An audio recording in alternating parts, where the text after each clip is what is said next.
मुर्दे लोग सेक्स नहीं करते। तो वाइग्रा इज कॉन्ट्रा इंडिकेटेड कि आप दोगे तो मरोगे ही। हुस्न के लाखों रंग, कौन सा रंग देखोगे? ये जब आप अपनी पीनिस पे लगाते हो तो इस तरह से ये जब रात को सोती है तो उसको एक ऐसे प्रोस्टिट्यूट होना चाहिए। ये इतना खूबसूरत है, इसीलिए शायद दुनिया इसके पीछे भागती है। सारे ऋषि मुनि सदियों से इसके पीछे भाग रहे हैं कि भगवान विश्वामित्र मेनका के पीछे इसीलिए अटके होंगे क्योंकि यार मेल का सेक्सुअल रिस्पॉन्स साइकिल अलग है। एक आदमी को पता ही नहीं कि औरत को सेटिस्फाइड करने के लिए कि जब वो एक्स्ट्रा मैरिटल में गई लड़की और उसने कहा कि आज मुझे पता चला कि ये रियल सेक्स था। सेक्स सबका फेवरेट टॉपिक भी होता है, लेकिन कोई बात नहीं करना चाहता। मैं ना सो डेस्परेट कि उनके लिए एनिमल्स या गाड़ी में साइलेंसर या कोई भी ऐसे छेद को देख के वो इतना ज्यादा अरोज क्यों फील करते हैं। How about defining a great sex? ऐसे जंगल के अंदर कैसे कोई ओरल सेक्स करेगा? हाँ। सबको बड़ी आइसक्रीम ही चाहिए, बूब्स पतले चाहिए मोटे चाहिए। आप एक दूसरे को कुछ रोल प्ले कर रहे हो तो उसमें क्या गलत है? वो मतलब ये आपके मोमेंट है, आप इनको आप कैसे भी पकाओ और उसका रिएक्शन ये होता है कि बॉडी खुद का टेस्टोस्टेरोन बनाना बंद कर देती। ये बिल्कुल होना चाहिए और ये होता होगा क्योंकि मैं औरत नहीं हूं तो मैं इस चीज को नहीं समझ सकता। यहाँ आप कभी मैंने नहीं देखा इंडियन सोसाइटी के अंदर कि किसी औरत ने बोला हो कि मेरे फूले कैसे लग रहे हैं। सर, जो सेक्स टॉयज होते हैं वो कैसे ग्रेट सेक्स अचीव करने में हेल्प करते हैं?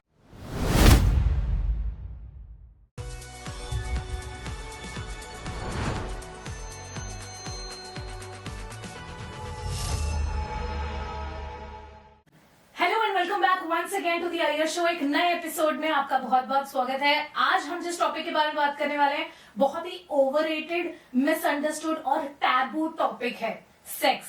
और इसके लिए हमें एक सेक्सुअल हेल्थ कंसल्टेंट की बहुत ज्यादा जरूरत पड़ती है क्योंकि सही इंफॉर्मेशन हमें तभी मिलेगी जब हम सही सेक्सुअल हेल्थ कंसल्टेंट के पास जाएंगे। और सबसे बढ़िया हमारे पास जो गेस्ट है वो है आज doctor Amit Joshi sir. Sir, आपका बहुत बहुत स्वागत है द आयर शो में। Thank you so much for inviting me. और आपका शो बड़ा फेमस है, मैंने बहुत सारी रील्स आपकी देखी है और एक बहुत बहादुरी चाहिए सेक्स पे बात करना और एक फीमेल के लिए बात करना।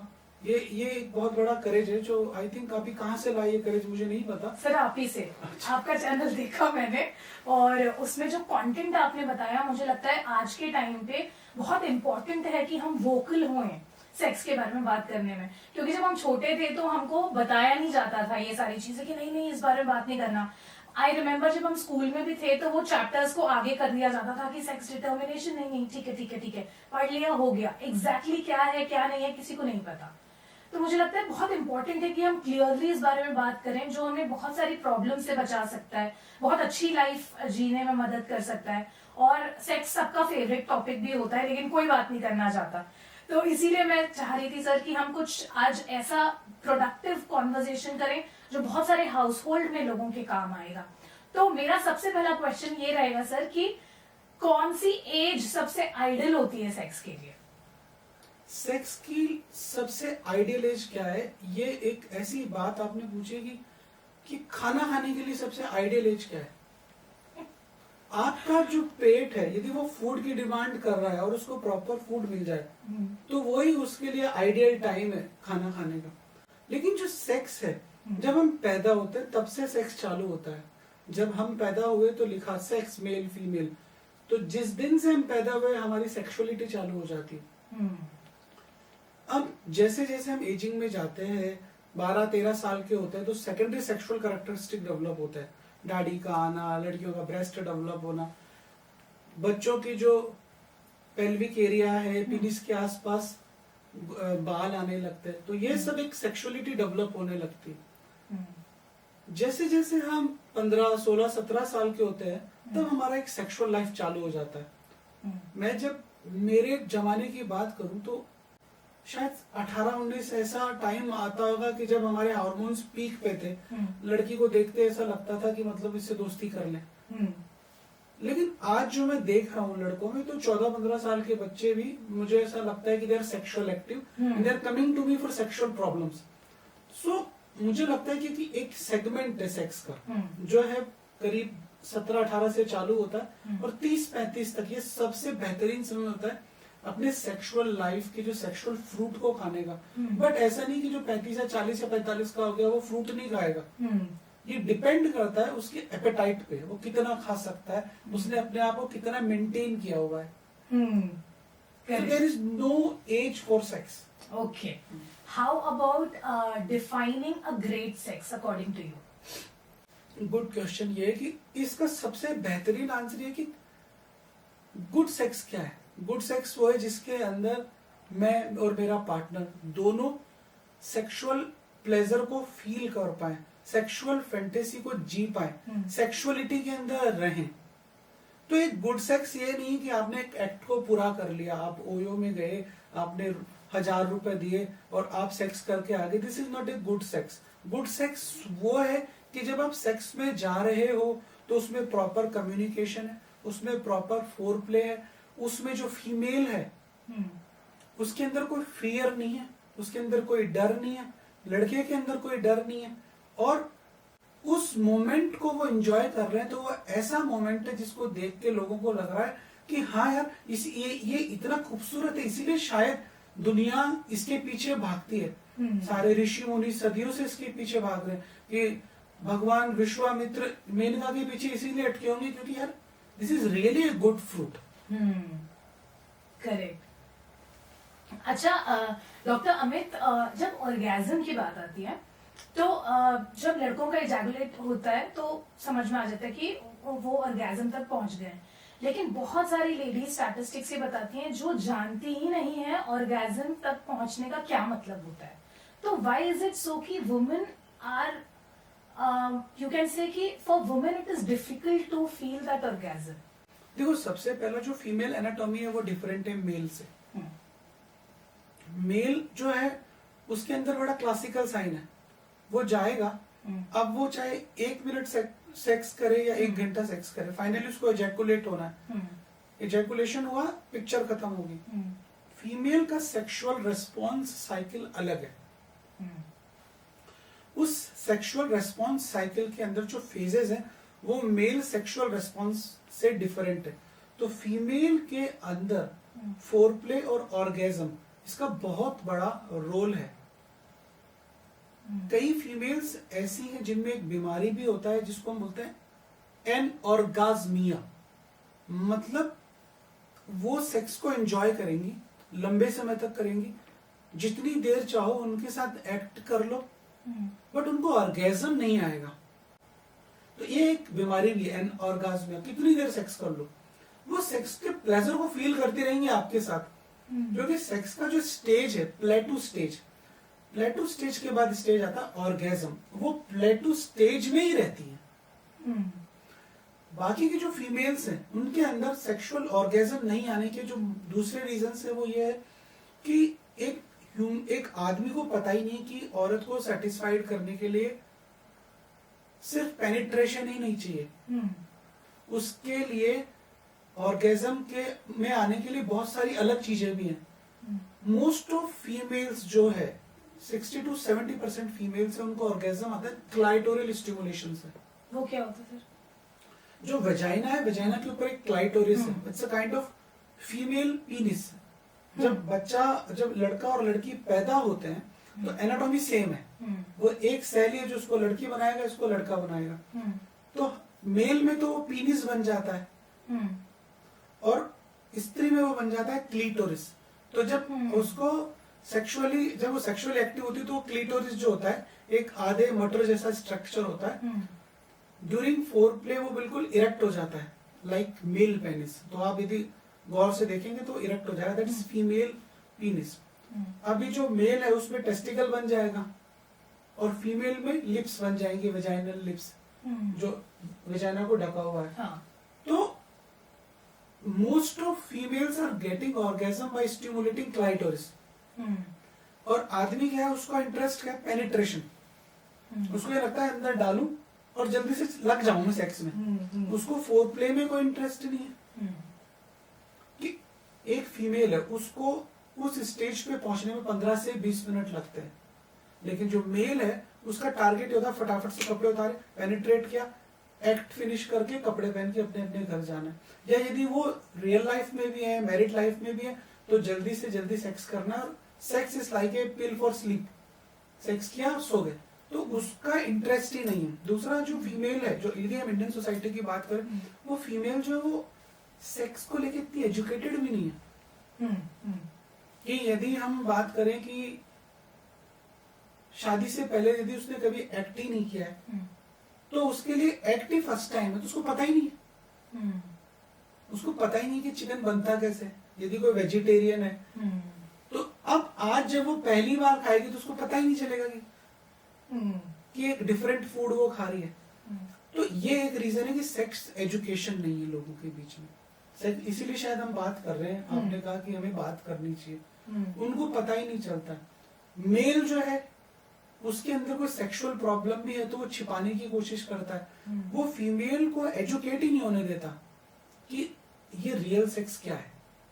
सपोज करो उसको प्रीमेच्योर इजैकुलेशन है और वो फर्स्ट टाइम सेक्स कर रहा है, तो वो कहेगा हो गया, ये कितना बढ़िया हुआ, एक दूसरे के साथ फोरप्ले कर लिया छोटा सा। अब वो लड़की बोलेगी कि उसको पता ही नहीं है, अच्छा यही होता होगा। एंड मेरे पास इतने पेशेंट्स आते हैं कि जब वो एक्स्ट्रा मैरिटल में गई लड़की और उसने कहा कि आज मुझे पता चला कि ये रियल सेक्स था, ये मुझे 15 साल से मैं यही कर रही थी, मतलब he was making me Chomu, कि वो आता था 2-4 झटके मारता था, देख हो गया, देख बच्चे भी होंगे अपने 1.5 साल बाद, तो मेरे में कोई कमी नहीं है। अब जब वो कहीं इन्वॉल्व हुई तो उसको पता चला कि ये था सेक्स जो मैं जी नहीं पाई 15 साल।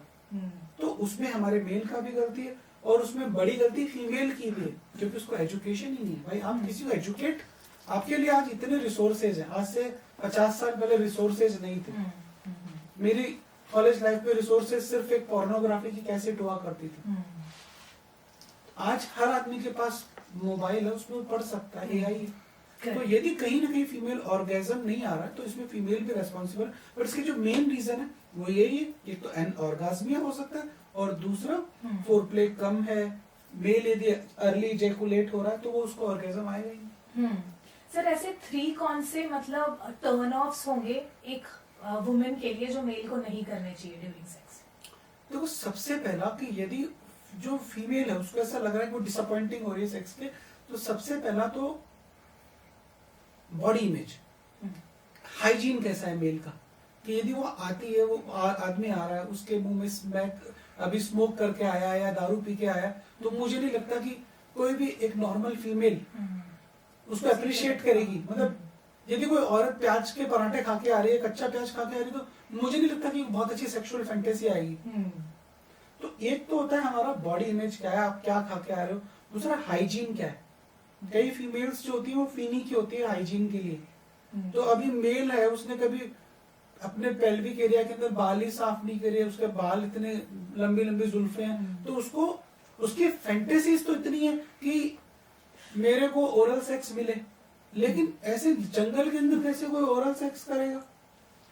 जो तीसरा पॉइंट जो मैं सोचता हूं कि एक आप गए और आपने सीधी बात करी, जो रिलेशनशिप के अंदर होता है, तेरा फूड ये था, तेरा ये था, तेरा बिहेवियर सही नहीं है, तो मेरी माँ से ऐसे बात करती है। मतलब जो फीमेल जो आदमी और औरत के परिवार की बातें होती है, ये सबसे कॉमन रीजन होते हैं कि एक औरत को ऐसा लगता है कि भाड़ में जा, सो जा अपने आप मैस्टरबेट करके, I am not going to give you sex.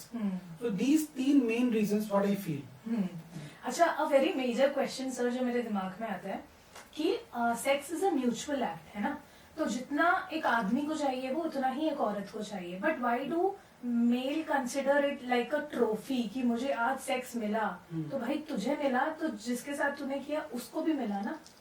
तो why is it like that? एक मैटर ऑफ प्राइड क्यों हो जाता है इसमें? देखो जो आदमी है उसके साथ पुरुषत्व जुड़ा हुआ है, पुरुषार्थ जुड़ा हुआ है, मर्दानगी जुड़ी हुई है। फीमेल के साथ थोड़ी ना कि औरतानगी जुड़ी हुई, तो नहीं है, इस तरह का शब्द नहीं है। आदमी को इसलिए बनाया गया कि वो पुरुषार्थ कर सके, और वो सेक्स करता है जब वो उसको लगता है कि इट्स ए प्राइड। जब लड़के 4 बातें करते हैं तो उनकी बातें ऐसी होती है कि मैं गया, मैंने रूम लिया, मैंने 6 बार सेक्स किया। मतलब उनकी बातें इस तरह 7 बार 6 बार। मतलब जो नॉर्मल आदमी होता है वो उनको देख के डिप्रेशन में आके मेरे पास आता है, जैसा वो 6 बार करता है, मैं तो एक ही बार कर पाता।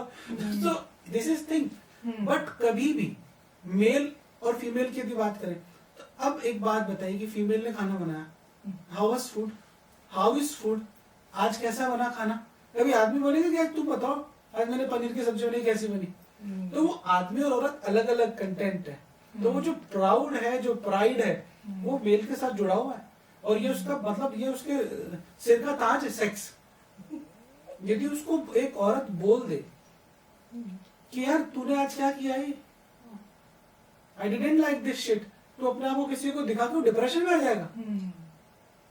मतलब most of patient are coming to me, जब वो पहली बार किसी फीमेल के पास गए और उस फीमेल ने कहा यार you have very small penis, वो वही डिप्रेशन में आ जाता है। सेक्स तो बात की बात खत्म हो जाती, तो ये उसका बहुत बड़ा प्राइड मोमेंट है, उसके लिए एक ट्रॉफी है। Correct correct, very true. इससे सर दो क्वेश्चंस आते हैं। पहली बात तो जैसे मेल्स में परफॉर्मेंस प्रेशर हो सकता है, वैसे क्या फीमेल में भी परफॉर्मेंस प्रेशर होता है to have a perfect body और to look good in front of her husband या बॉयफ्रेंड, ऐसा? ये बिल्कुल होना चाहिए और ये होता होगा, क्योंकि मैं औरत नहीं हूं तो मैं इस चीज को नहीं समझ सकता। पर यदि प्रैक्टिकली बात करें कि यदि आप अपने आदमी के साथ प्रेम में हैं, यदि आपका सेक्स एक प्रोफेशन है तो बात दूसरी है कि आई एम सेलिंग सेक्स। पर यदि आप अपने प्रेमी के साथ हो तो आप हर चीज पे ध्यान रखते हो कि आपके मेल को क्या पसंद है। इवन आप फील करते हो कि यार उसको नेल पेंट कौन सा पसंद है, उसको लिपस्टिक कौन सा पसंद है, उसको आजकल तो वो किस करने से पहले स्प्रे आ गए कि ये उसको कौन सा पसंद है। तो ये सारे जो पॉइंट्स आप most of females in Europe, यदि हम यूरोपियन कल्चर की बात करें तो वो अपने मेल से हाउ इज माय बटक, क्योंकि वहां पर जो सेक्सुअलिटी वो डिफरेंट है थोड़ा सा। यहाँ आप कभी, मैंने नहीं देखा इंडियन सोसाइटी के अंदर कि किसी औरत ने बोला हो कि मेरे कूले कैसे लग रहे हैं, वो भद्दा भी लगेगा बोलते हुए। पर यदि हम वहाँ के कल्चर को देखें, वहाँ के लाइफ स्टाइल को, ड्रेस स्टाइल को देखें, तो वो इन चीजों को बोलती है और अप्रिशिएट। इवन मेल आके भी बोलता है कि यार बेबी योर बूब्स और योर बटक्स इज, मुझे तुरंत उसको देखते ही रक्षण आता है। तो ये सब चीजें उस कल्चर में, लेकिन यहाँ भी है। मेरे पास जो फीमेल्स आती हैं वो बोलती हैं कि मेरे हस्बैंड के लिए मैं ये करती हूँ, and this is a good thing, कि उसको करना भी चाहिए और ये अच्छी बात भी है। सर बहुत सारे मेल्स में ये इनसिक्योरिटी होती है कि अगर मेरे पीनिस का साइज छोटा है तो मैं अपनी पार्टनर को सेक्सुअली सेटिस्फाई शायद नहीं कर पाऊँ। So is size is what matters या फिर टेक्निक मैटर करता है सेक्स में? दोनों मैटर करता है, साइज भी मैटर करता है और टेक्निक भी मैटर करता है। देखो सबसे पहला कि आपकी सैलरी कितनी है ये मैटर करती है, नहीं करती है? करती। तो जितनी ज्यादा आपकी साइज होगी, जितनी ज्यादा आपकी सैलरी होगी, यू फील गुड। किसी गरीब आदमी को बोलोगे यार तेरी सैलरी कम है तो वो अच्छा नहीं लगेगा उसको। तो सेम विद साइज, मेल जो है उसको अपना साइज सबको बड़ा चाहिए। कोई आई नहीं बोलेगा मुझे छोटा दे दो, सबको बड़ी आइसक्रीम ही चाहिए। तो पहला तो रीजन कि उसको जो विजुअलाइजेशन है कि एक फीमेल के अंदर मोस्ट ऑफ लोगों को क्या बूब्स पतले चाहिए या मोटे चाहिए, बड़े चाहिए, करेक्ट, ठीक है ना? तो सेम विथ मेल, उसको साइज बड़ा चाहिए। अब यदि कोई खिलाड़ी है और उस खिलाड़ी के अंदर साइज बड़ा नहीं है, एवरेज साइज भी है, और उसको अच्छा खेलना आता है उस छोटे से बल्ले से ही, तो वो वंडर्स कर सकता है। पर ऐसे बहुत सारे लोग हैं जिनका साइज बहुत बड़ा है, बहुत अच्छा है, दिखने में बड़ा सुंदर है, लेकिन वो अच्छे खिलाड़ी नहीं है। वो दे आर अर्ली इजैकुलेटर्स और either they are having erectile dysfunction. तो उस साइज का क्या करने का है, वो यूजलेस है। फीमेल को सेक्सुअली सेटिस्फाइड करने के लिए साइज मैटर करता है, लेकिन साथ साथ टेक्निक भी मैटर करती है कि आपको लैंग्वेज भी आनी चाहिए, आपको शब्द भी आने चाहिए, आपको कविताएं रचनी भी आनी चाहिए, तो तभी आप एक बेहतरीन काव्य लिख सकते हो। Let's talk about today sir. आपने बोला कि कविताएं भी आनी चाहिए, कॉन्वर्सेशन भी आना चाहिए। How does dirty talk help in sexual performance? बहुत सारे लोगों की फैंटेसी होती है, क्या ये साइकी होता है? किस तरीके का साइकी होता है इसके पीछे? देखिए साइकी नहीं है, एक औरत जब आदमी के साथ बंधती है, जुड़ती है, तो उसमें बहुत सारे फैक्टर्स हैं कि बहुत सारी किताबों में मैंने पढ़ा है कि जब वो रात को सोती है तो उसको एक ऐसे प्रोस्टिट्यूट होना चाहिए, जब वो सुबह उसके लिए खाना बना रही है उसके लिए एक माँ होनी चाहिए, सेम फीमेल, जब वो उसका केयर कर रही है तो उसकी बहन होनी चाहिए। तो एक फीमेल जो है उसकी वो दोस्त भी है, उसके लिए सेक्स वर्कर भी है, उसके लिए मदर भी है, उसके लिए सिस्टर भी है, उसका दोस्त भी है। अब जो एक औरत है उसमें सारी चीजें एक साथ मिल जाएगी, और यदि ऐसा कोई खुश नसीब आदमी है जिसको अपना ऐसा पार्टनर मिल गया, तो यदि उसके साथ वो इस तरह की दोस्तों वाली बात कर रहा है तो क्या बुरा है। लेकिन पॉइंट्स ये है कि यदि वो डर्टी टॉक पब्लिकली हो रही है तो वो गलत है। पर यदि आप अपने बेडरूम के अंदर एक दूसरे को गालियां बक रहे हो, आप एक दूसरे को कुछ रोल प्ले कर रहे हो, तो उसमें क्या गलत है। वो मतलब ये आपके मोमेंट है, आप इनको आप कैसे भी पकाओ, कैसे भी बनाओ, बस खूबसूरत होने चाहिए। उसमें के लाखों रंग, कौन सा रंग देखोगे? बेहतरीन गाना अच्छा, मुझे नहीं पता। अच्छा सर, आजकल जो अल्फा मेल का कॉन्सेप्ट है ना वो काफी ज्यादा बढ़ गया है, स्पेशली जब एनिमल मूवी आई है उसके बाद, है ना। तो बहुत सारे ऐसे बॉडी बिल्डर्स हैं जो स्टेरॉइड्स पर ही जी रहे हैं, लेकिन अगर आप उनका पीनस का साइज देखेंगे तो they will be like micro small. How are steroids related directly to your size of penis, और how does it create a effect in your body? Steroids जो है वो पीनिस के साइज, यदि एक डेवलप्ड पीनिस का साइज है और उसके बाद वो स्टेरॉइड ले रहा है तो उसके साइज के अंदर वो कोई चेंजेस नहीं करेगा, ऐसी कोई स्टडी नहीं है। लेकिन यदि आप रेगुलर सिर्फ टेस्टोस्टेरोन पे आ गए तो बहुत सारी सेक्सुअल प्रॉब्लम्स आपके लाइफ में क्रिएट हो सकती है।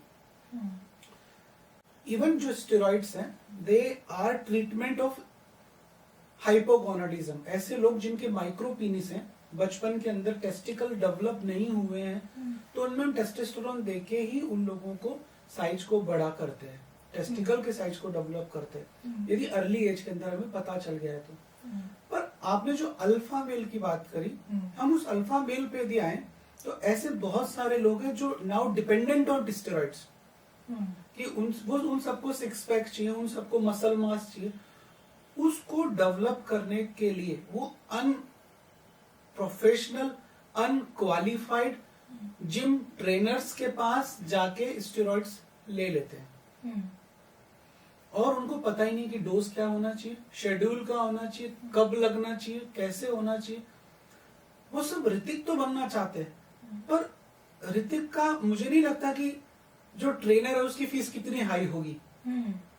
सलमान खान का जो ट्रेनर है उसका steroid, it's impossible to get body without steroids. Okay, हाँ, कि कोई भी आदमी को यदि कर्व चाहिए तो स्टेरॉइड लेने ही पड़ेंगे।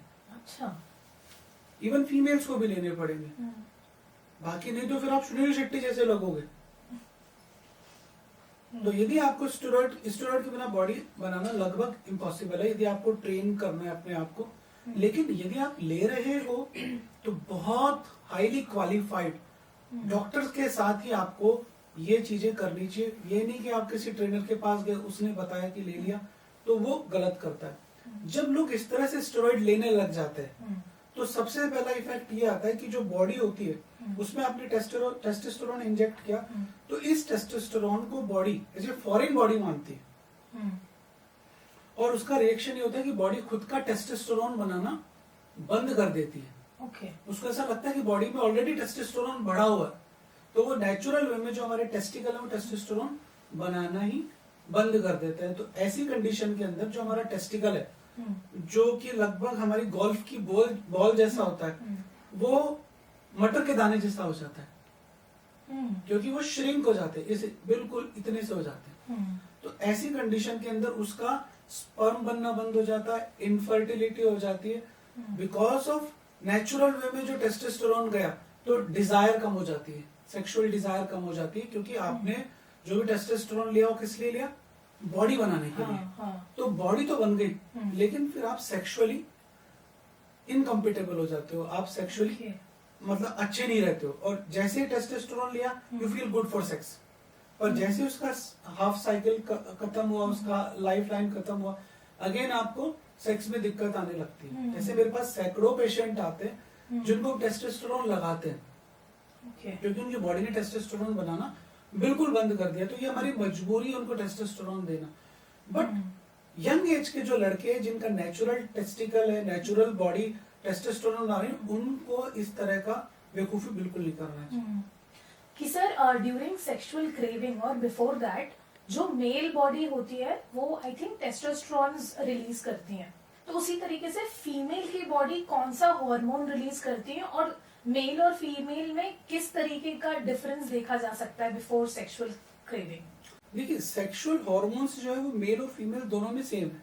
अच्छा। आपकी बॉडी में टेस्टोस्टेरोन बना रही है, मेरी भी बना रही है, आप में भी एस्ट्रोजन है, मुझ में भी एस्ट्रोजन है, FSH LH सारे हार्मोन हम दोनों में सेम बन रहे हैं, बस उनका जो वॉल्यूम है वो अलग है। कि मेरा जो टेस्टोस्टेरोन है वो काफी हैवी होगा और आपका बहुत कम होगा। तो जो मेल है उसके अंदर टेस्टोस्टेरोन बहुत सिग्निफिकेंट रोल प्ले करता है। फीमेल पार्ट के अंदर एस्ट्रोजेंस होते हैं, जो फीमेल हार्मोन है, प्रोजेस्टेरोन्स होते हैं। तो जब ये पीक पे होते हैं, जैसे कि आप यंग एज के अंदर होते हो, जब आपका न्यू मेंस्ट्रुअल साइकिल चालू होता है, जब आप कॉलेज में होते हो, तो आपकी डिजायर बहुत होती है। तो ऐसी टाइम पे जब हार्मोन पीक पे है तो आप बहुत सेक्सुअली अपने आप को अब बेटर दिखने की कोशिश करते हो, दूसरे मेल्स को अट्रैक्ट करने के लिए आप प्रयास करते हो। सबसे ज्यादा पिंपल भी तभी होते हैं फेस पे। बिल्कुल, जब पिंपल हो रहे हैं तभी समझ लो कि हार्मोन पीक पे। मेल में भी पिंपल जब हो रहे हैं तो इसका मतलब उसमें भी हार्मोन्स पीक पे हैं। ओके सर, जैसे अभी क्योंकि हम पिंपल की बात कर रहे हैं और फेस में रैशेस वगैरह आ जाते हैं, ये भी हमारे सेक्सुअल हेल्थ से रिलेटेड है क्या? जैसे आपने बोला कि यंग एज में ये ज्यादा होता है, बट बहुत सारे लोगों को जो हार्मोन्स डिसबैलेंस होते हैं वो इसलिए भी हो सकता है कि that can be because of lack of sex और इम्बैलेंस इन सेक्स और ओवर सेक्स। देखिए लेक ऑफ सेक्स ये अलग अलग चीज है।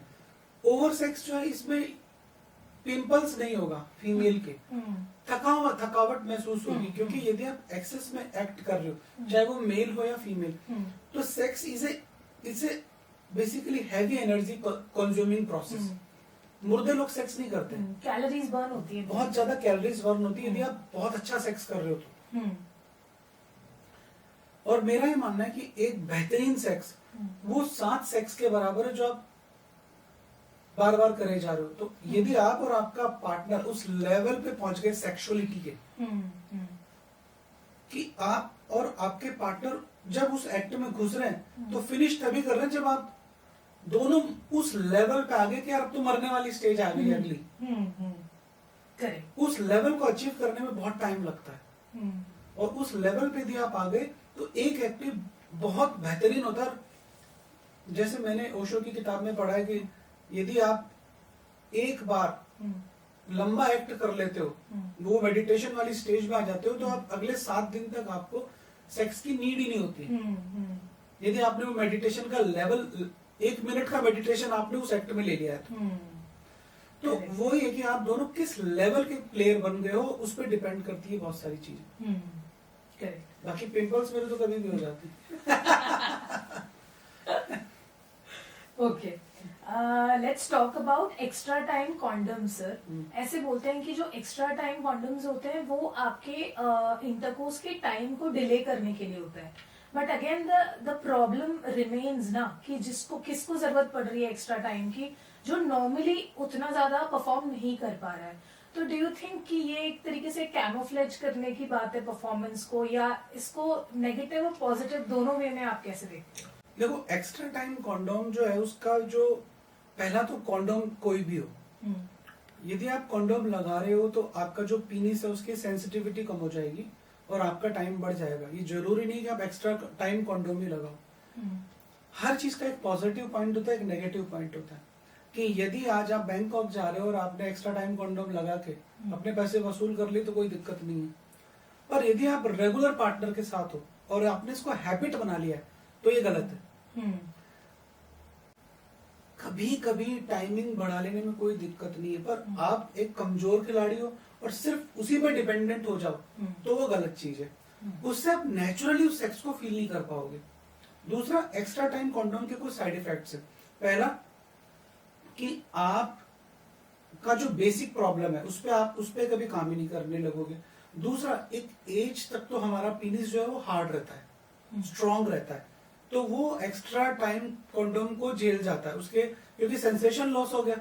अब ये जो एक्ट चल रहा है मैकेनिकल है, रोबोटिक सेक्स चल रहा है कि आप लगा के लगे हुए हो बहुत लंबे समय तक। पर यदि आप का इरेक्टाइल डिसफंक्शन हो गया है, उस पे हार्डनेस में कमी आ गई है, तो अब जब सेंसेशन ही नहीं रहेंगे तो क्या होगा, आपका इरेक्शन डिसअपियर हो जाएगा, आपकी हार्डनेस ही खत्म हो जाएगी, तो वो एक्ट ही पूरा नहीं कर पाओगे। तीसरा, एक्स्ट्रा टाइम कॉन्डोम का जो कंटेंट है जिसमें लिडोकेनाइन है या ज़ाइलोकेन है, यदि वो पार्टनर की को भी लग गया वेजाइना में तो उसका भी सेंसेशन खत्म हो जाएगा। तो आप दोनों रोबोटिक लगे हो, आप दोनों को फील ही नहीं रहा कि सेक्स क्या हो रहा है। ओके। तो इट्स ए गुड थिंग, ये बहुत अच्छा है उस आदमी के लिए जो बिल्कुल जीरो पे आउट हो रहा है, कि वो डालते डिस्चार्ज हो रहा है, उसने एक्स्ट्रा टाइम कॉन्डोम लगाया तो थोड़ा बहुत तो पार्टनर को प्लेजर दे पा रहा है वो, क्योंकि वो एक्ट वन वे नहीं है, दोनों के लिए। लेकिन सिर्फ आप इसी को लगा के इसी के भरोसे जिंदगी जी रहे हो तो वो गलत है। इट्स लाइक वाइग्रा आपने जीवन में 2 बार खा ली, कोई फर्क नहीं पड़ता, पर आप डिपेंडेंट हो गए वाइग्रा पे, वो गलत है। सर कितने बार वाइग्रा खा सकते हैं? कितने बार खा सकते हैं, ये मतलब Viagra this is for erectile dysfunction. 1 महीने में? ये डिपेंड करता है पेशेंट की प्रोफाइल कैसी है, उसके कार्डिक पैरामीटर्स क्या है, उसके हार्ट की क्या कंडीशनिंग है, उसके कोलेस्ट्रॉल लेवल क्या है, बहुत सारे फैक्टर्स के बाद वाइग्रा खानी चाहिए। लोग बाग वाइग्रा सेक्स के लिए खा रहे हैं, वाइग्रा सेक्स के लिए नहीं बनी है, वाइग्रा बनी इरेक्टाइल डिसफंक्शन के लिए। Okay. So if you are having problem of erectile dysfunction, कि आपका खड़ा नहीं हो रहा, आपने वाइग्रा खा ली, सो के। पर जो लड़का 20 साल का है उसका खड़ा हो रहा है, अब अगेन वो जाएगा किसी होटल के अंदर 5,000 का रूम लेगा, तो उसको ऐसा लगता है कि यार मुझे 5 बार करना है, नहीं तो पैसे वसूल नहीं होंगे, तो वो वाइग्रा जबरदस्ती खा रहा है, नेचुरल सेक्स को वो कचरा कर रहा है, और उससे उसको बहुत बड़ा साइड इफेक्ट होने वाला है। तो Viagra is a wonderful molecule but not for everyone. So sir, how is Viagra related to our मतलब हार्ट? वाइग्रा बेसिकली जो है इट्स ए PD5 इनहिबिटर, और इसका जो मेन काम है इट्स ए वेजोडाइलेटर। ये हमारे पेनाइल वेन को ओपन कर देती है, खोल देती है, खोल देगा तो ब्लड फ्लो बढ़ जाएगा, ब्लड फ्लो बढ़ेगा तो हमारा पीनिस इरेक्ट हो जाएगा। पर जब ये मॉलिक्यूल जाएगा तो ऐसा नहीं सिर्फ वहीं पे काम करेगा, ये सारी वेन्स को डायलेट करेगा। तो ऐसी बहुत सारी कंडीशंस हैं जिनके अंदर वाइग्रा इज कॉन्ट्राइंडिकेटेड, कि आप दोगे तो मरोगे ही। अब 60 साल के बुजुर्ग हैं, ठड़क चढ़ गई, चले गए दुकान पे, गोली ले ली, दुकानदारों को भी नहीं पता कि बाबूजी के नाइट्रेट्स चल रहे हैं, बीपी की गोली चल रही है, उन्होंने गोली खा ली। इट्स ए रियल कंडीशन, जो मैं आपको बोल रहा हूँ रियल चीजें हैं, कि उसने एक ही नहीं 2 गोली खा ली एक साथ, कहीं से वो अच्छा जुगाड़ करके सेक्स लिया है कहीं से, आज उनके कार्डिक अरेस्ट आ गया, अटैक आ गया, क्योंकि इट्स ए कॉन्ट्राइंडिकेटेड लिखा है उस गोली के ऊपर ही। लेकिन इसको इस बारे में न तो कोई बात करना चाह रहा, न कोई समझना चाह रहा, और सबसे बड़ा प्रॉब्लम जो है वो केमिस्ट का है, because he is getting good amount of money by selling one Viagra. 5 रुपए की वाइग्रा, उसको 100 रुपए मिल रहा है, उसको 95, मतलब मेडिकल स्टोर कई चली इस दुकान इस वाइग्रा के भरोसे रहे। कि मेरे पड़ोस में एक होटल है, वो चली वाइग्रा और कॉन्डोम की वजह से रहा है, कि वहाँ ओयो रूम से मैं और कुछ रखता ही नहीं, ये चीजें रखता हूँ। तो sir how is shilajit different from Viagra? Shilajit is a nutraceutical, it's like supplement, it's a supplement, it's a health supplement. So Ayurveda में इसका बहुत बड़ा वर्णन है, लेकिन जितना शिलाजीत बिक रहा है इस देश में, वो लॉजिकली इतना प्रोडक्शन नहीं है। तो कोई भी शिलाजीत बना के बेच रहा है और कोई भी शिलाजीत खा रहा है। शिलाजीत यदि आप खाना चाहते हैं तो किसी अच्छे डॉक्टर से कंसल्ट करके किसी बड़ी मल्टीनेशनल कंपनी की लो। लेकिन आप आज गूगल पे, अमेजोन पे शिलाजीत डालो तो 500 लोग शिलाजीत बेच रहे हैं, Ramlal pharma, Shyamlal pharma, Hiralal pharma, जिनका कोई बेस नहीं है, वो कहाँ से बना रहे हैं, उसकी टेस्टिंग हुई नहीं है, उसमें हैवी मेटल्स कितने हैं, उसमें शिलाजीत के नाम पे कहीं वो वाइग्रा का चूर्ण तो नहीं बेच रहा। And these are real stories. Patient is coming to me that मैं वाइग्रा खा रहा हूँ, मतलब ये मैं शिलाजीत खा रहा हूँ, और जब हम उसको देखते हैं तो उसमें वही टाडालाफिल, सिल्डेनाफिल ये सब डला हुआ है। So what are the good supplements of to maintain a good sexual life? Everything that is good for health, good for sex. अच्छा। ये खाओ तो ऐसा होगा, वो खाओ तो ऐसा होगा। कि मैं रोज इंस्टा पे वीडियोस देखता हूँ, उसमें कई तो औरतें ही होती हैं कि वो 2 लौंग डालती है, 2 इलायची डालती है, थोड़ा सा शहद डालती है, उनको ऐसे इसको खा लो पूरी रात लोहे की तरह बजाते रहो। तो again we are in a business of things. तो बट यदि आप अच्छा फूड खा रहे हो तो वो आपके शरीर को पोषण देगा, आपका सेक्स अच्छा होगा। आप कचरा खा रहे हो तो कचरा बनेगा। Correct sir. Many a times it is also witnessed कि जो सेक्स होता है that is also an act of your mind. तो लोगों का साइज अच्छा होता है, उनका बिल्डअप अच्छा होता है, पर्सनालिटी अच्छी होती है, फिर भी उनको इरेक्टाइल डिसफंक्शन क्यों होता है? Erectile dysfunction it's a multifactorial disease. It could be psychological, it could be physiological, it could be hormonal. तो यदि आपका हार्मोन अच्छा है, आपका जितना मेटाबॉलिक हेल्थ है वो अच्छा है, आपका ब्लड रिपोर्ट्स अच्छी हैं, आपका पीनिस साइज अच्छा है, everything is good, but psychologically you are unfit for sex. How? अभी कल मेरे पास एक पेशेंट आया कि I am having erectile dysfunction, और मैंने उसको देखा, एवरीथिंग वाज फाइन। मैंने उसको कुछ इन्वेस्टिगेशंस लिख दिए, फिर उसकी मदर मेरे पास बाद में आई, एंड जब मैं उसको इन्वेस्टिगेट कर रहा था तब मैंने उससे पूछा था, बेटा कोई दवाई तो नहीं ले रहे? दवाई लेने का मतलब कोई एंटी डिप्रेसेंट्स तो नहीं ले रहे? उसकी मदर मुझे मेरे पास बाद में आई जब मैं पर्चा लिख रहा था कि साहब इसकी डिप्रेशन की दवाई चल रही है पिछले 3 साल से। इसके कुछ दोस्तों ने स्कूल में इसको ले जाके कुछ गलत सलत कर दिया था, तब से ही इज इन डिप्रेशन। तो this is a real situation. ऐसे कोई भी साइकोलॉजिकल कीड़ा आपके दिमाग में घुस गया तो आप सेक्स नहीं कर पाओगे, क्योंकि सेक्स फील करने वाला खेल है। जब तक आप फीमेल को फील नहीं करोगे, उसकी बॉडी को फील नहीं करोगे, आपको सेक्स से डर नहीं है। जैसे कि आपके एक मिथ डेवलप हो गया कि मैंने बचपन में साहब बहुत मैस्टरबेट कर लिया इसलिए मेरे नसों में कमजोरी आ गई। मैं किसी बैच के पास गया था, बैच ने बोल दिया तेरी नसें खराब हो गई, तू कभी तेरी औरत को सेटिस्फाइड नहीं कर पाएगा, तेरी औरत भागेगी भागेगी, तू सेक्स मत करना जब तक तू मेरे यहाँ से 2 लाख रुपए की स्वर्ण शिलाजीत नहीं ले लेता। So again it's a fear of business. तो वो आदमी ऐसे डिप्रेशन में आ गया, अब वो सेक्स कैसे करेगा?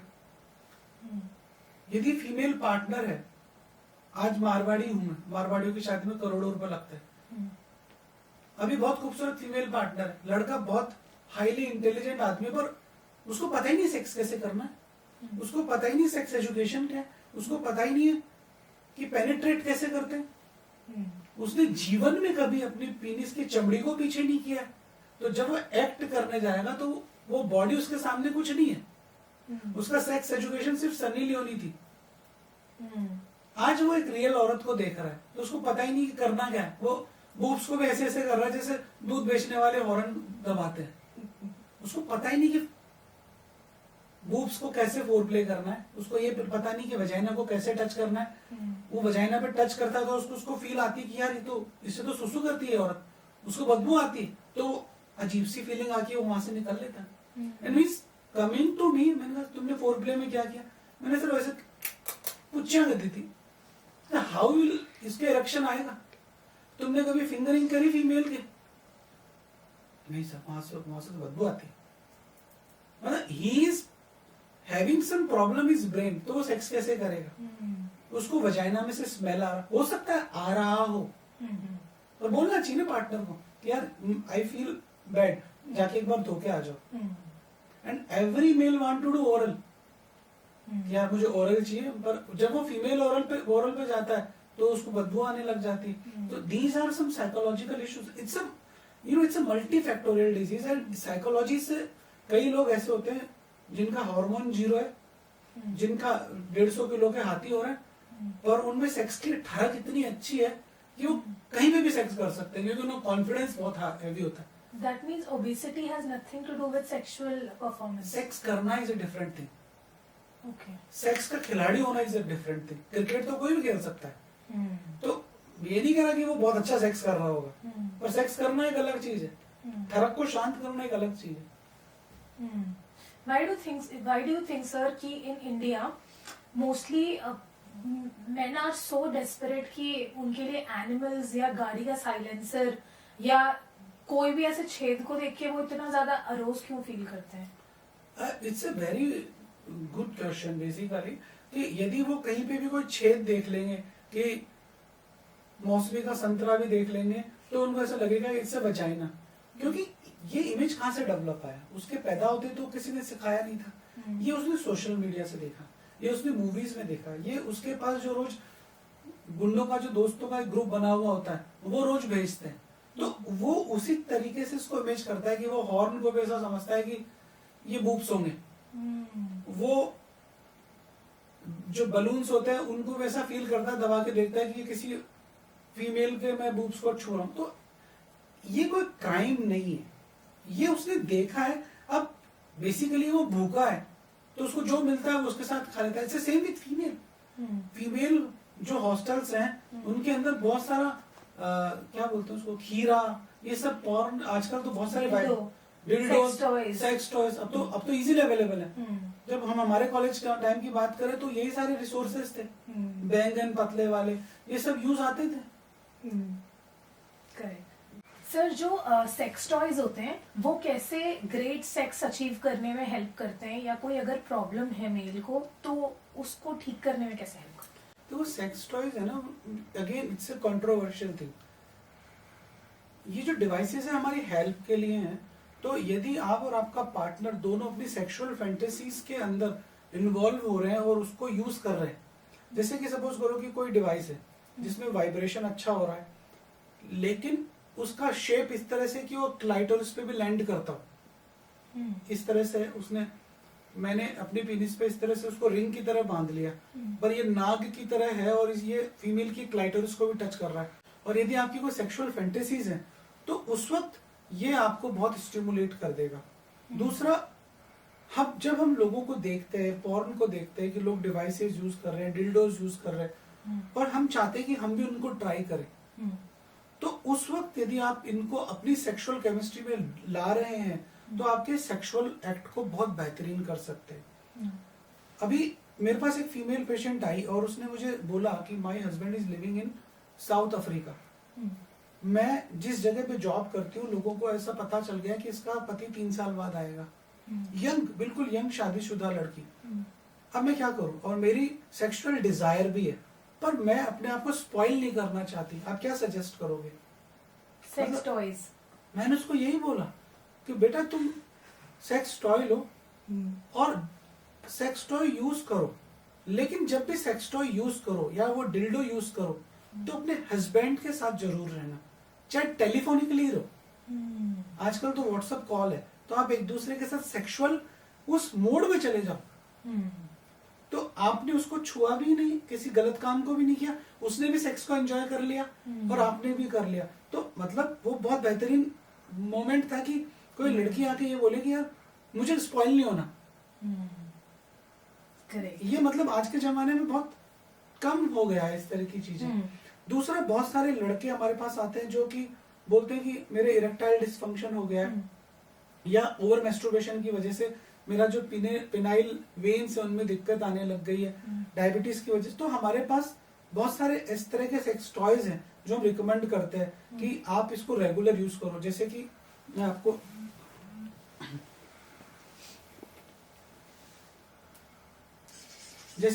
ये डिवाइस बता रहा हूँ।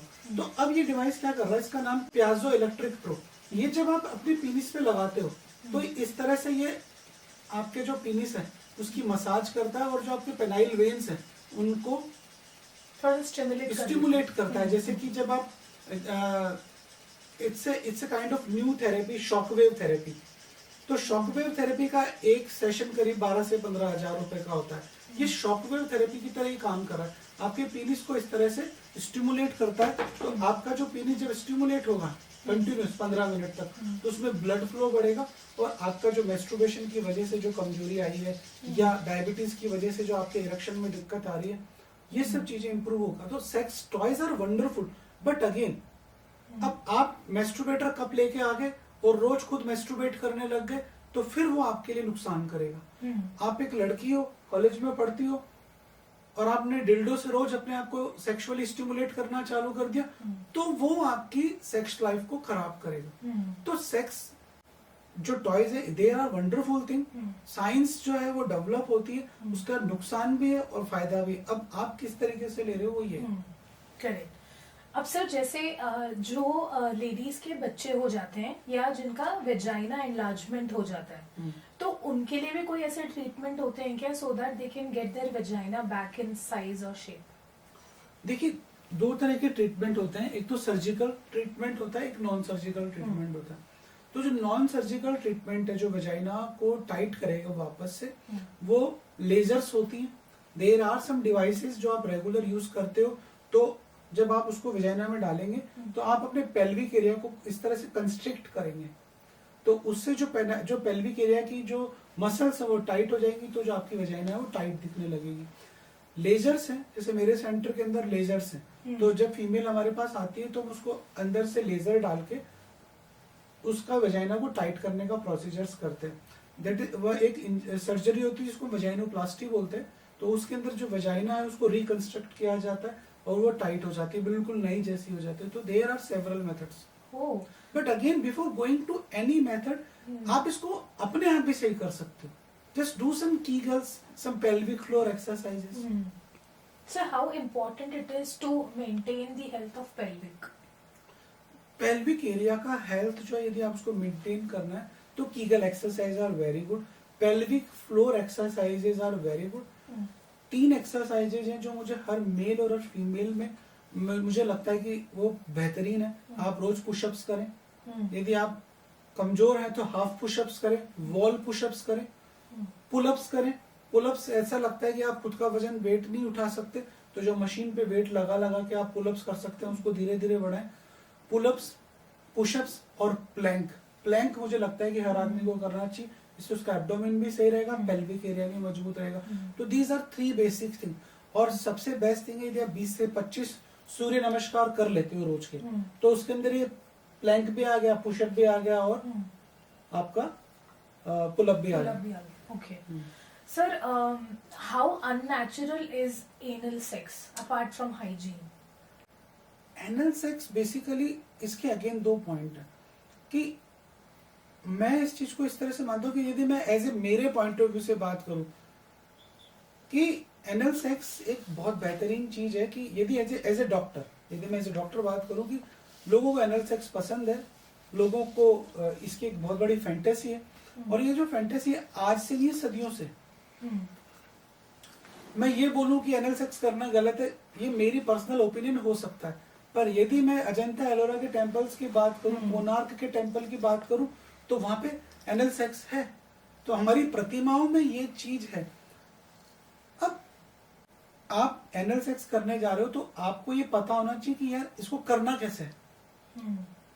यदि आप और आपका पार्टनर कंफर्टेबल है, आपको सेक्स करना आता है, एनल सेक्स करना आता है, तो आप एनल सेक्स करो यदि आपका पार्टनर रेडी है और वो उस एक्ट के अंदर प्लेजर महसूस करता है तो।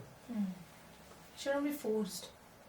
It should not be forced. हाँ, कि ये फोर्सफुली नहीं होना चाहिए क्योंकि इसके अंदर उसको पेन होगा, उसके अंदर कुछ मेडिकल कंडीशंस आ सकती और ऐसी बहुत सारी डिजीजेस डेवलप हो सकती जो जिनको वापस से हमें सही करने में बहुत मेहनत करनी पड़े। तो ऐसी चीज में इस तरह से एनल सेक्स नहीं होना चाहिए। यदि आप एनल सेक्स कर रहे हो तो बहुत अच्छे लुब्रिकेटर्स आते हैं। दीज आर नॉट ऑयल कि आपने नारियल का तेल घुसाया और चालू कर दिया। वो वैसलीन टाइप जो जेली टाइप्स आते हैं वो आप यूज करें और पहले पार्टनर को उस लेवल का कंफर्ट देखें। एनल सेक्स कर रहे हैं तो ये देखें कि उसका स्टूल क्लीन है या नहीं है, वो उसका पेट साफ है या नहीं है। क्योंकि जब आप अपना पेनिस एनस में डालोगे तो कई बार ऐसा होता है कि जब आपने डाल दिया फोर्सफुली, अब चारों तरफ स्टूल है तो आपका जो पेनिस है उसके अंदर बहुत सारी टट्टी लगी हुई आती है, तो आप उसको फील करके बड़ा गंदा फील करते हो। तो एनल सेक्स तो इस तरीके से करें, कॉन्डोम जरूर लगाएं। तो एक तो पेट क्लीन रहना चाहिए, दूसरा फोर्सफुली नहीं होना चाहिए, तीसरा पार्टनर आपका सेफ होना चाहिए। आप प्रोस्टिट्यूट के साथ करोगे तो 110% आप कुछ ना कुछ लेके आओगे गिफ्ट, चाहे वो HIV हो चाहे कुछ और हो। ये एक डॉक्टर का पॉइंट है। और यदि मैं मेरी पर्सनल बात करूं तो इट्स कि यदि आपको एनल सेक्स का कीड़ा काट रहा है बार बार और आप अपने पार्टनर को प्रेशराइज कर रहे हो और आपका पार्टनर ये नहीं चाहता है कि यार मैं नहीं करना चाहती, most of females are not comfortable. मेरे पास औरतें आती हैं कि इसको पता नहीं कहां से ठरक चढ़ी, पॉर्न देख देख के इसको एनल करना है। मैं बोलता हूँ बहन जी आप इसको ये बोलो कि अपन दोनों एक काम करते हैं, एक एक गाजर लेते हैं, इस पे तेल लगाते हैं, कॉन्डोम लगाते हैं, एक गाजर तू मेरे डाल, मैं एक तेरे डालती हूँ, यदि तुझे टॉलरेट हो जाए तो तू मेरे साथ एनल सेक्स करना। मतलब जो स्टैंडर्ड्स है दोनों के लिए सेम होने चाहिए। करेक्ट। क्योंकि मेरा भी एनएस सेम है, उसका भी एनएस सेम है। तो यदि उसको पेन हो रहा है तो मुझे भी उतना ही पेन होने वाला है। करेक्ट। सर अभी हमने अजंता एलोरा की बात करी और हमारे जितने स्कल्पचर्स है ना, पहले हमने देखे हैं बहुत कि मतलब पिलर्स वगैरह में भी कामा सूत्रा के पोजीशंस दिखाई देते हैं। तो sir how can Kama Sutra positions help in grade 6? Kama Sutra is a wonderful literature. Kama Sutra सिर्फ सेक्स करना ही नहीं सिखाता, वो आपको ये बताता है कि कम्युनिकेशन कैसा होना चाहिए, फोर प्ले कैसा होना चाहिए, प्रेम में कैसे जाना है, बातें कैसे करनी है, आप जब वन विहार कर रहे हो तब कैसा होगा, जब आप जल विहार कर रहे हो तो कैसा होगा, जल में सेक्स कैसे करना है, हवा में कैसे करना है, पेड़ पे कैसे करना है, बेड पे कैसे करना है, जब आपका पीनिस छोटा है तो कैसे करना है, जब वजाइना बड़ी है तो कैसे करना है, वजाइना छोटी है तो किस तरह से पेनिट्रेट करना है। It's a wonderful literature. वो सेक्स के अंदर रहना सिखाता है, वो सेक्स करना नहीं सिखाता। तो कामा सूत्रा मेरा ही मानना है कि कंपलसरी होनी चाहिए कि 18 साल के बाद तेरे को कामा सूत्रा है तो शादी करना चाहता तो पढ़ ही पढ़। It's a wonderful. और ये किसी चोमू ने नहीं लिखा, किसी ऐसे अनपढ़ ने नहीं लिखा, किसी ऋषि ने लिखा है, ऋषि वात्सायन ने लिखा है। और उसपे हमारे राजाओं ने टेम्पल्स बनाए, सेक्स के लिए डेडिकेटेड टेम्पल्स। तो ऐसी चीज इतनी वंडरफुल है। वो आपको बताएगा कि आपका पीनिस छोटा है तो आप किस पोजीशन में औरत के साथ सेक्स करें। यदि औरत की वजाइना बड़ी हो गई है तो किस तरीके से आप सेक्स करें। आपका पीनिस बड़ा है और फीमेल को पेन हो रहा है तो किस तरीके से मोल्ड करें।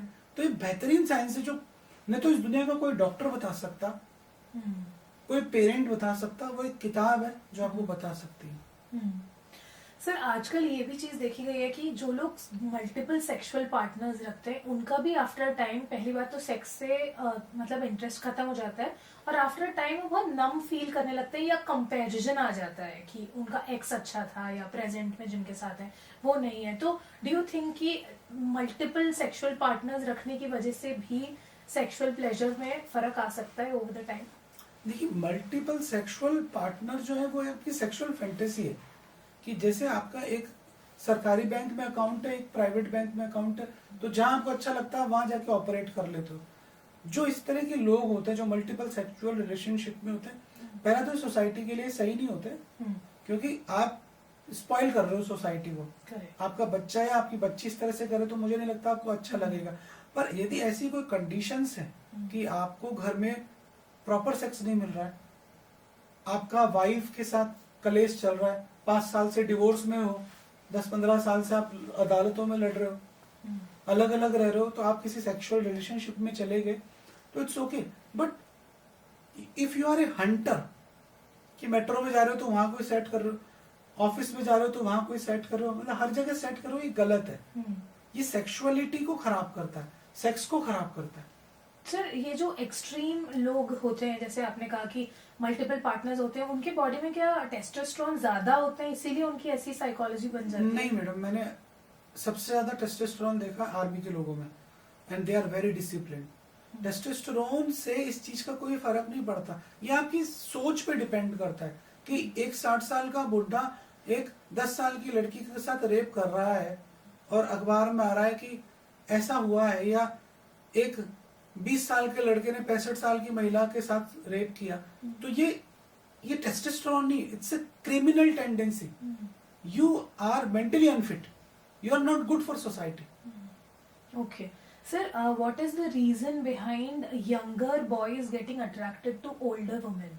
देखिए, एक एज के बाद आपको ऐसा, जब आप इस तरह के रिलेशनशिप में जाते हो, मेरे पास इस तरह के पेशेंट्स हैं, तो वहां पर जो मैंने महसूस किया है कि वो अपने आप को वहां पर स्टेबल महसूस करते हैं। उनको ऐसा लगता है कि ये बहुत सुलझी हुई औरत है, भाभी जी टाइप औरतें जो होती हैं, या जो इस तरह की औरतें होती है, जैसे कि आप 35 के हो, आपका पार्टनर 45 का है, आपने देखा, तो पहला तो वो इस तरह की औरतें ड्रामा नहीं करती कि आप 25 साल की लड़की के साथ डेट कर रहे हो तो आपको बेड पर जाने के लिए 6 महीना लग जाएगा, क्योंकि वो पूरा एक ड्रामा प्रोसेस चलेगा।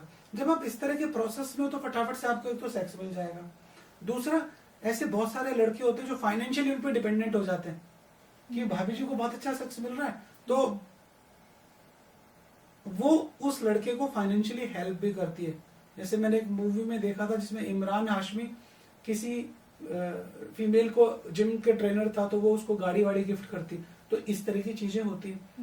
प्लस ड्रामा नहीं होता।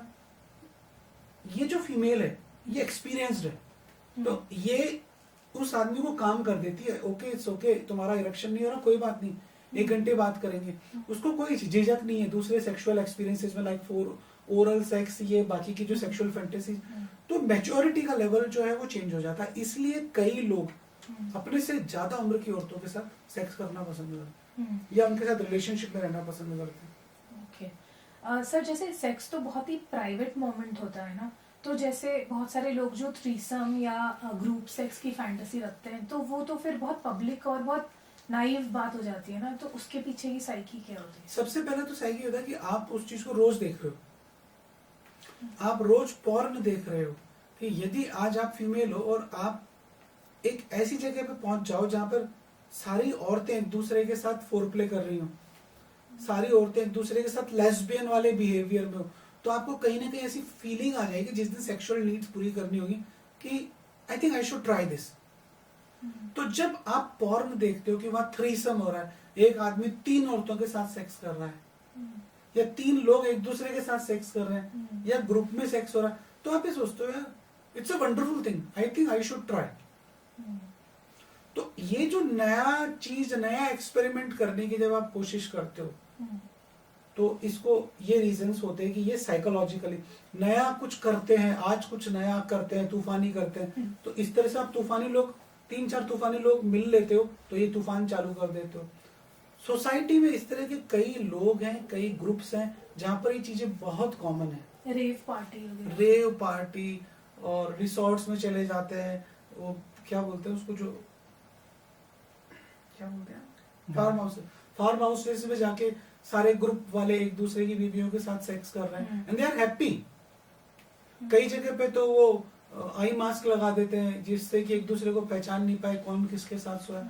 तो these are practices happening, but I think this is not good for society and even for the couple. I think क्योंकि आपका इक्वेशन ही डाइल्यूट हो जाता है ना। फिर जो इतना प्राइवेट मोमेंट है जो आप सिर्फ अपने हस्बैंड के साथ करना चाहोगे, अगर वो डाइल्यूट हो जाता है तो फिर वो खाना खाने वाली बात होगी कि सबके साथ खाना खाते हैं, सबके साथ खाना खा रहे हो, एक सिगरेट सबके साथ शेयर कर रहे हो, तो फिर वो इंसान स्पेशल कैसे रहा आपके लिए? वो स्पेशल कैसे रहा? दूसरा, यदि आपका पार्टनर है वो पुअर प्लेयर है और जो आज आपको नया पार्टनर मिला वो बेहतरीन प्लेयर है, तो फिर आप इस मर्सिडीज में इसी में बैठना पसंद करोगे ना, आप इस मारुति में क्यों बैठोगे? तो आपकी इस तरह से सेक्सुअल केमिस्ट्री भी खराब हो जाएगी। आपको ये नहीं पता उस ग्रुप में ऐसे कितने ठरकी हैं जिनके एसटीडीज हैं, तो you can get some sexually transmitted diseases. तो it's not good for society. Sir, क्योंकि अभी शादी का सीजन चल रहा है, तो ऐसा क्या खा सकते हैं दूल्हा दुल्हन ताकि वो पलंग तोड़ सेक्स कर सके? देखिए, उन्हें पलंग तोड़ सेक्स करने के लिए सबसे पहला तो एक दूसरे की केमिस्ट्री को समझना जरूरी है। अक्सर शादियों में क्या होता है कि लोग सेक्स इसलिए नहीं कर पाते कि वो थक जाते हैं। शादी के हमारे जो फंक्शंस होते हैं 2-2, 3-3 दिन चल रहे होते हैं। लड़की ब्यूटी पार्लर में 2 दिन तक बैठी रहती है, लड़का इसी तरह से बिजी रहता है, रात को फेरे होते हैं। तो जब भी आप सेक्स में जाएं तो सबसे पहला ये नियम बनाएं कि आपका पेट बड़ा शांत हो, सॉफ्ट हो, बहुत सारा ठूसे नहीं, हेल्दी चीजें खाएं, हल्का कार्बोहाइड्रेट हो, हल्का प्रोटीन हो। ये नहीं कि सिर्फ प्रोटीन ही प्रोटीन के चक्कर में। मैंने एक शादी में देखा कि बेटा मटन खाओ, तो मटन ही मटन ठूसे जा रहा था। तो मटन पचेगा कैसे जब तू कुछ कर ही नहीं रहा? तो हल्का सा कार्बोहाइड्रेट्स हो, हल्का सा प्रोटीन हो, जो आपको सुपाच्य हो, जिससे आपका भोजन पच जाए, गुण करे। अब आपने ठूस लिया, आपके पेट में गैस बन रही है, पाद आ रहा है, आपको बार बार आपको ऐसा लग रहा है कि मुझे हंगना चाहिए, तो आप क्या सेक्स करोगे? तो सबसे पहले आपका पेट बड़ा शांत होना चाहिए। दूसरा, जैसे पुरानी फिल्मों में हमने देखा था कि एक लड़की दूध का ग्लास लेके जाती थी, तो सेम लाइट प्रोटीन जैसी चीजें, मिल्क प्रोडक्ट्स आप ले सकते हैं। आपको ऐसा लग रहा है कि मेरी शादी होने वाली है, 15-20 दिन बाद मुझे अच्छा परफॉर्म करना है, तो सबसे अच्छा ड्राई फ्रूट्स पे फोकस करें, रोटी कम से कम करें। शादी के टाइम लड़का अक्सर बिजी हो जाता है, तो उसका एक्सरसाइज छूट जाता है। एक्सरसाइज छूट रहा है तो घर पे ही 100, 150, 200 पुशअप मार लो। जब आप 200 पुशअप घर पे मारोगे तो लड़की के साथ 400 पुशअप 100% मार लो। तो फूड हेल्दी होना चाहिए।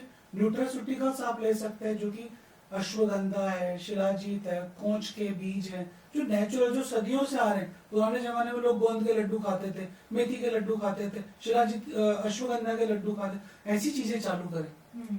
घी बहुत अच्छा रहता है सेक्स के लिए, वीर्य को बनाने के लिए। यदि आप स्मोकर हैं तो स्मोक 15-20 दिन के लिए बंद कर दें। और आपको ऐसा लग रहा है कि मुझमें थोड़ा सा भी इशू हो सकता है, तो कुछ भी नहीं, सिंपल सी जो भी मल्टी वाइटामिन है वो चालू करते। सेक्सुअल मल्टी वाइटामिन भरे पड़े, कोई दिक्कत हो हमें आप ऑनलाइन कंसल्ट कर सकते हैं, या किसी और से।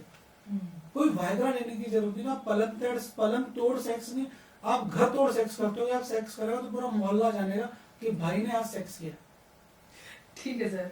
सर, स्मोकिंग कैसे सेक्सुअल परफॉर्मेंस को इफेक्ट करता है? Smoking causes erectile dysfunction. Smoking जो है बेसिकली जो हमारी वेन्स है उनको कंस्ट्रिक्ट कर देती है। तो वो सिर्फ पेनाइल वेन को कंस्ट्रिक्ट नहीं करती, वो हमारे हार्ट की, लंग की, ब्रेन की, सब जगह की ब्लड सप्लाई को कंस्ट्रिक्ट कर देती है, सिकोड़ देती है। तो आप यदि यूरोप जाते हैं तो यूरोप के पैकेट पे लिखा हुआ स्मोकिंग कॉजेज इम्पोर्टेंस, बड़े बड़े बोर्ड लग रहे हैं। अपने यहाँ पे लंग कैंसर दिखाते, वहां पे इरेक्टाइल डिसफंक्शन दिखाते। तो स्मोकिंग से क्या होगा कि आपकी जो पेनाइल वेन है उसमें वेजो कंस्ट्रिक्शन हो जाएगा। तो जब आप एक्ट करोगे तो आपके पीनिस में ब्लड आना चाहिए, तो कंस्ट्रिक्ट हो जाएगी आर्टरी, तो ये फूलेगी नहीं तो ब्लड नहीं आएगा, तो आपका जो क्वालिटी ऑफ इरेक्शन है वो पुअर होगा, हार्ड नहीं होगा पूरा पेनिस। ओके, और ड्रिंकिंग से भी सेम यही होता है sir? Alcohol increases desire, decreases performance. आप दारू पीने के बाद पूरी दुनिया को सेक्स कर सकते हो कि आज मैं सबको घोड़ी बनाऊंगा, लेकिन आपकी परफॉर्मेंस पुअर हो जाएगी, क्योंकि आप एक चांटे के खिलाड़ी होते हो। जैसे आप दारू पीने के बाद किसी के ऊपर भी चढ़ जाते हो, जबकि पुलिस वाला है कि 2 झापट मार दो और आपको ठंडा करता है। तो सेम अल्कोहल यदि आप लिमिट में ले रहे हो, पार्टनर के साथ ले रहे हो, उस मोमेंट को लाइट करने के लिए ले रहे हो, कि आज आप नई डेट पे गए, आपने 60 ml वाइन ले ली, क्योंकि वो जो एंजाइटी वाले मोमेंट्स है वो कम हो गए। अब 600 ml लोगे तो दोनों टुल्ली होके पड़े रहोगे, क्या सेक्स करोगे? ऑल राइट डॉक्टर अमित, बहुत सारे इंसाइट्स आपसे बात करके मिले सेक्सुअल हेल्थ पे, और डूज एंड डोंट्स समझ में आए। तो thank you so much the Iyer show का हिस्सा बनने के लिए। आई थिंक ये एक ऐसा टॉपिक है जो सबको सुनना चाहिए, सबको पता होना चाहिए।